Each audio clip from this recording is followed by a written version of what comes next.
इस इंसान के लिए इकट्ठे हुए हैं जिसने हमेशा मोहब्बत और न्याज़मंदी का दर्स दिया।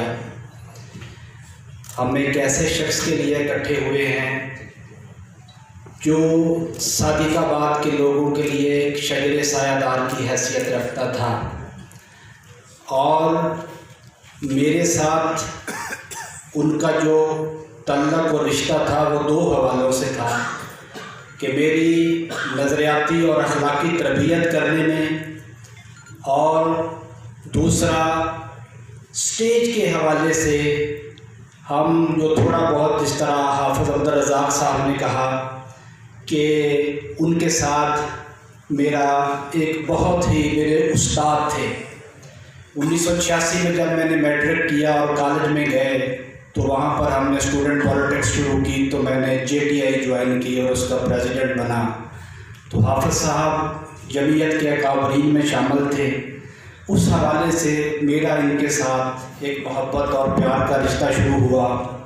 मुझे याद है फ्रेंड्स बुक डिपो, वहाँ पर जब मैं रोज़ाना जाता था तो मुझे आज भी वो सारा मंजर जहन में आ रहा है कि वो एक जो इम्तहानी गत्ता होता था और उसके क्लिप के अंदर एक दस्ता लगा होता था और हाफिज़ साहब वो डॉलर के पेन के साथ रोज़ाना ख़बरें लिखा करते थे। और एक सुरख और मेरा ख्याल है रोशनाई की जो थी वो भी पड़ी होती थी, जिसमें वो उसको रीफिल भी करते थे पेन को, और मैं साथ उनके बैठ के तो अपनी JTI के उनसे ख़बरें बनाता था और अपनी जो स्पीच होती थी प्रोग्रामों में उसके लोग पलट ठीक करता था। तो उन्होंने मुझे सहाफ़ी बनने के लिए भी उन्होंने मुझे कोशिश की कि तुम ये सीखा करो। और मुझे आज तक याद है कि जब उन्होंने बताया कि सादिकाबाद, उसके आगे वो एक ब्रैकेट डालते थे, फिर आगे ख़बर लिखते थे, और गालिबन डेरा गाजी खां से एक हफ्ता रोज़ा था वो भी उन्होंने मुझे लेकर दिया और मैं कुछ अर्सा उसका नुमाइंदा भी रहा।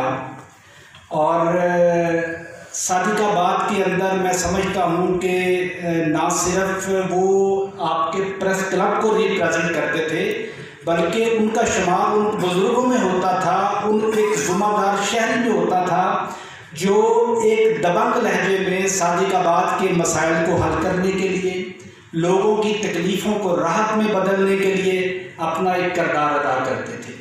और अफसर छोटा हो या बड़े से बड़ा हो, उसके सामने जुर्रत और दलेरी और मुदल्लल अंदाज से अपनी बात को पेश करना और फिर मनवाना, ये उनका खासा था। तो मैं आज वक्त की बड़ी कमी है, जहन में बहुत सी बातें हैं, लेकिन दोस्तों ने बड़े ही खूबसूरत अंदाज से उनको, उनकी ज़िंदगी के बारे में बड़ी खूबसूरत बातें की। मैंने कल एक पोस्ट शेयर की थी, उसमें एक तस्वीर थी हाफिज़ साहब की जवानी की, तो मुझे हाफिज़ उमैर मुदस्सर साहब और उनकी तस्वीर में कोई फ़र्क नज़र नहीं आ रहा था। तो मैं उन सदका जारिया की शक्ल में उमैर भाई भी मैं समझता हूँ कि हाफिज़ साहब ने बड़ी खूबसूरत, उनके बेटों ने जो है उनके नक्शे कदम पर चल रहे हैं। तो मैं अपनी बात को समेटते हुए सिर्फ़ यही गुजारिश करूँगा कि हम सब ने वहीं जाना है जहाँ हाफिज़ मुनव्वर ज़िया कादरी साहब गए हैं।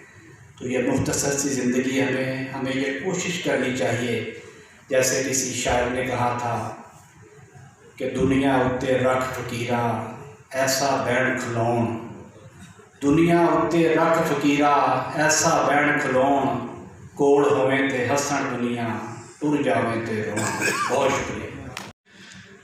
मैं समझता हूँ कि इतने पढ़े लिखे ज़हीन और काबिल लोगों के बाद मुझे बुलाना जो है वो इंतहाई नामुनासिब है और जिम्मेदारी है।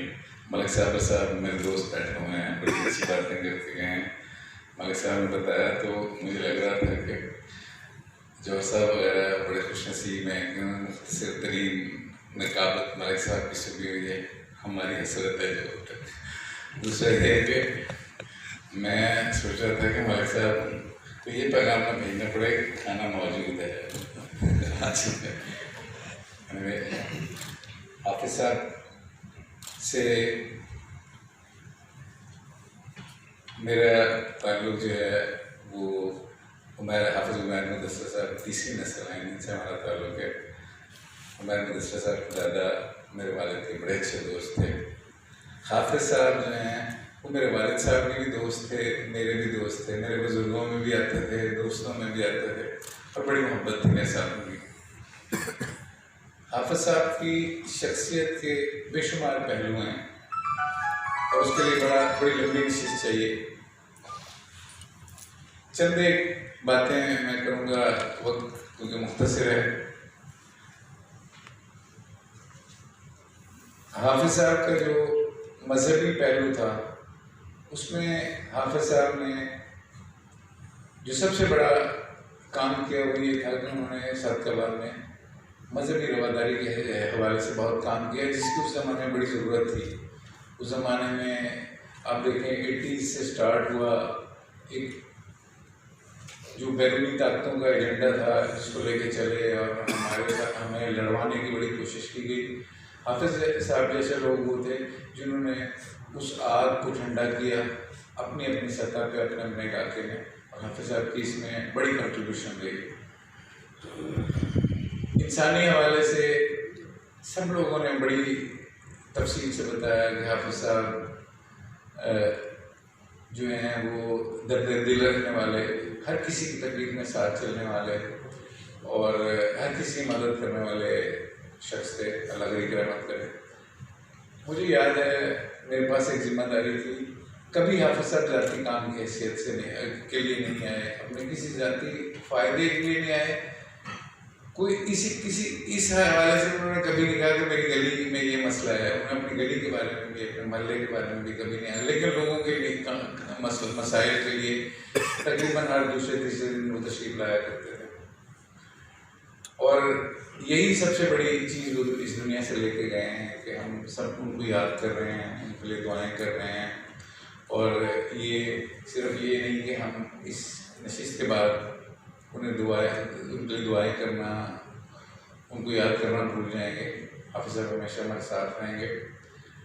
हाफिज़ साहब का जो फ्रेंड्स बुक डिपो वाला एक पहलू है वो एक डेरा था, वो भी उनके कारोबारी सेटअप नहीं था, जहाँ पर जो भी दोस्त आता था, जो भी उनके जानने वाला आता था, उसको उसकी तवाज़ो भी होती थी, उसके साथ गुफ्तगू भी, और उसके साथ जो है नशिस्त करना और हाफिज़ साहब के साथ नशिस्त करना, उनके साथ बैठना हमेशा फ़ायदेमंद होता था और हमेशा याद रहने वाला होता था।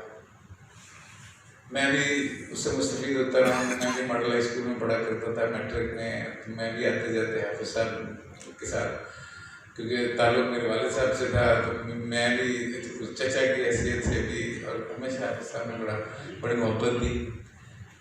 हाफिज़ साहब ये जितने भी नौजवान दोस्त बैठे हैं, जितने बच्चे बैठे हुए हैं जो इस सहाफ़त के हवाले से नए आए हैं, उनको उन्होंने हाफिज़ साहब के कायदीन में से थे, पायनियर्स में थे, अकाबरीन में थे।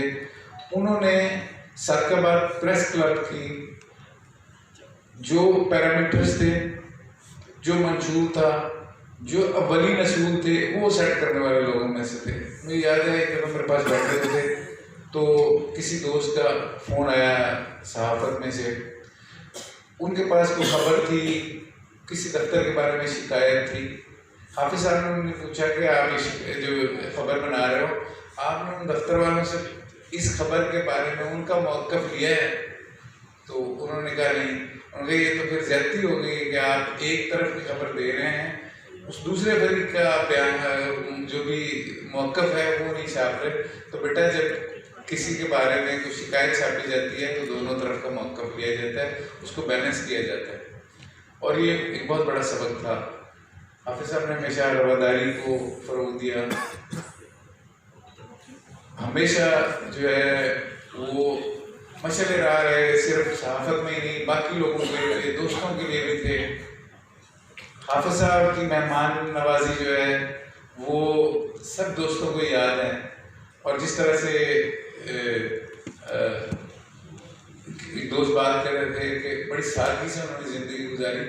हाफिज़ साहब मौजूदा ज़माने की दो खराफात एक झूठ और एक थूत दोनों से आज़ाद थे। जैसे वो थे या जो थे वो नजर आते थे। उन्होंने कभी कोई लबादा नहीं ओढ़ा, कोई अपने ऊपर गलाव नहीं चढ़ाया। जैसे वो थे वो सबके लिए थे, मोहब्बत करने वाले, शफीक। हाफिज साहब का जो अदबी पहलू है, मैं उसके बारे में वैसे छोटी सी बात करके अपनी गुजारिश खत्म करता हूँ। हाफिज साहब मेरे पास दफ्तर तशरीफ आए, मेरे एक दोस्त नहीं, मैं अपना से आए हुए थे। हाफिज साहब उन्हें मेरे दोस्त जो थे वो शेर कहते नहीं थे, लेकिन उन्हें शेर अदब से लगाव था। उन्हें बड़े अच्छे शेर याद थे। तो मैंने हाफिज साहब का तारीफ कराया, मैंने कहा हाफिज साहब ये मेरे दोस्त हैं और बड़े अच्छे शेर याद हैं इन्हें। तो हाफिज साहब ने कहा जी कोई सुनाए। कुदरती वो 3-4 बजे का वक्त था, तो दफ्तर में रश भी नहीं था, बल्कि मैं भी घर जा रहा था। हाफिज साहब तशरीफ लाए में बैठ गए। आप यकीन करें हम 2-2.5 घंटे बैठ के उससे शेर सुनते रहे। हाफिज साहब ने बड़ा उस नशिस्त को एंजॉय किया। जाते हुए कहा कि अगली नशिस्त के लिए आप मुझे वक्त दीजिएगा और मेरे पास आपने तशरीफ लेके आनी है। वो अल्लाह की रहमत करे, मेरे वो जो दोस्त थे उनका भी अचानक कुछ हफ्ते के बाद इंतकाल हो गया। हाफिज साहब को मैंने बताया, हाफिज साहब बड़े रंजीदा हो। तो इस तरह के बहुत सारे वाक़यात हैं जो मेरे ख्याल में यहाँ इस हाल में बैठे हुए जितने भी लोग हैं जो हाफिज साहब को जानते हैं, उन सब के साथ कोई ना कोई ऐसा वाक़या जुड़ा हुआ है जो हाफिज साहब की अच्छाइयों की, उनके बड़े किरदार की और उनकी खूबियों की के बारे में कोई ना कोई वाक़या ज़रूर होगा जो आप सब जानते होंगे। हाफिज साहब को हम इंशाल्लाह याद करते रहेंगे। अल्लाह ताला करोड़ रहमतें नाज़िल फरमाए उन पे, उनके दर्जात बुलंद फरमाए, घर की रहमत फरमाए। मैं प्रेस क्लब सादकाबाद का मशहूर हूँ कि इन्होंने अपने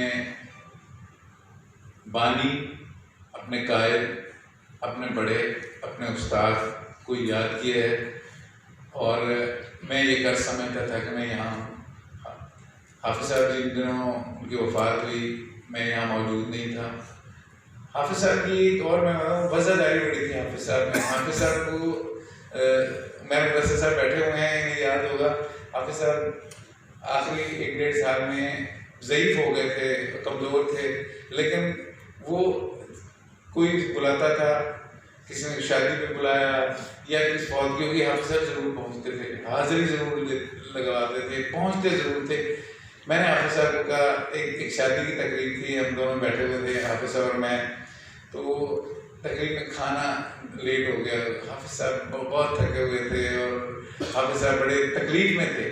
मैंने हाफिज साहब को कहा हाफिज साहब आए चलते हैं, मैं आपको घर छोड़ता हूँ। मैंने कहा नहीं यार अच्छा नहीं लगता कि मैं यहाँ से जाऊँ घर, और आया हूँ इनकी तकरीब में दावत पे, मुझे आखिर तक ठहरना चाहिए। हाफिज मदरसा साहब मुझे 2-3 दिन बाद मिले। मैंने कहा यार हाफिज साहब अगर आपकी तकरीब आप करने जाने दिया करें, आप खुद जाया करें।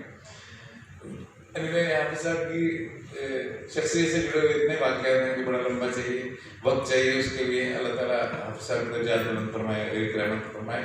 और शकील इतारा साहब ने ये बड़ी अच्छी रवायत जो है इसको निभाया है, बनाया है, और मैं उम्मीद करता हूँ कि इसी तरह से चलता रहेगा। अपने काबरीन को खराज तहसीन पेश करते रहना चाहिए। अपने उस्तादों की बातें अगली नस्ल तक पहुँचानी चाहिए और तालीमात अगली नस्ल तक पहुँचाने के लिए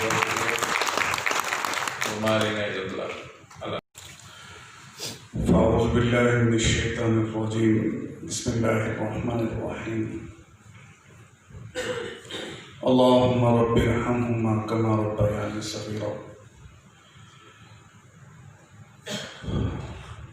रब्बि जअलनी मुक़ीमस्सलाति व मिन ज़ुर्रिय्यती रब्बना व तक़ब्बल दुआ। रब्बना इग़फ़िर ली व लिवालिदैया व लिलमुअमिनीना यौम यक़ूमुल हिसाब। सबसे पहले तो आप तमाम दोस्तों का, आप तमाम अकाबरीन का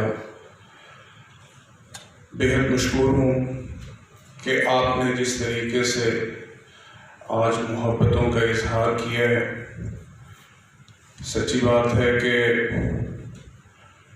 गम ऑब्वियसली बांटे नहीं जा सकते, लेकिन आप लोगों की मोहब्बत ने मेरा सर आज फ़ख्र से बुलंद कर दिया है। और मुझे जो साहिबा मेरे सर से छट गया था, आज दोबारा ऐसे महसूस हुआ कि जैसे मैं छाँव में हूँ। मैं ख़ास तौर पे प्रेस क्लब के तमाम ओहदेदारान का, तार संधू साहब का, जनाब शकील जताला साहब का, और ख़ास तौर पे लाहौर से आए हुए हमारे दोस्त फारूक शहजाद साहब का शुक्रगुजार हूँ कि जिन्होंने स्पेशली तौर पर उनकी जो भी दामे दिल में सुखने जो भी खिदमात थी, समाजी, माशरती, इल्मी, मजहबी, उसको आज इस तरीके से एक्नॉलेज किया है। ये एक अच्छी रवायत है। और जो कौमें अभी हदीस साहब बात कर रहे थे कि अपने अकाबरीन को भूल जाती हैं, रवायत से कट जाती हैं, फिर उनके लिए कोई रास्ते जो हैं उनको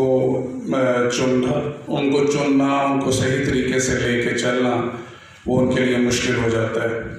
तो अल्लाह ताला से दुआ है कि अल्लाह ताला मेरे वालिद मोहतरम को उनके दर्जात को बुलंद फरमाए, उनकी कब्र को ताहत निगाह वसी फरमाए और उनको करवट करवट जन्नतुल फिरदौस में आला मकाम अदा फरमाए। वो आखिरी उम्र में मुझे हमेशा एक बात कहा करते थे कि बेटा मेरे लिए दुआ करना कि अल्लाह ताला ने जिस तरीके से इस दुनिया में मेरा भरम कायम रखा है, इसी तरीके से उस जहां में भी ख़ास तौर पे शाफ़ी महशर के सामने मेरा भरम कायम रखे। तो मेरी दुआ है कि अल्लाह ताला उनको जिस तरीके से इस जहां में आप लोगों ने मोहब्बत दी है, वो उस जहां में भी सुरखुरू हों। बहुत शुक्रिया आप तमाम अहबाब का, आपकी मोहब्बतों का। अभी हम उनके लिए दुआ कर लेते हैं। बिस्मिल्लाह, अल्हम्दुलिल्लाह रब्बिल आलमीन।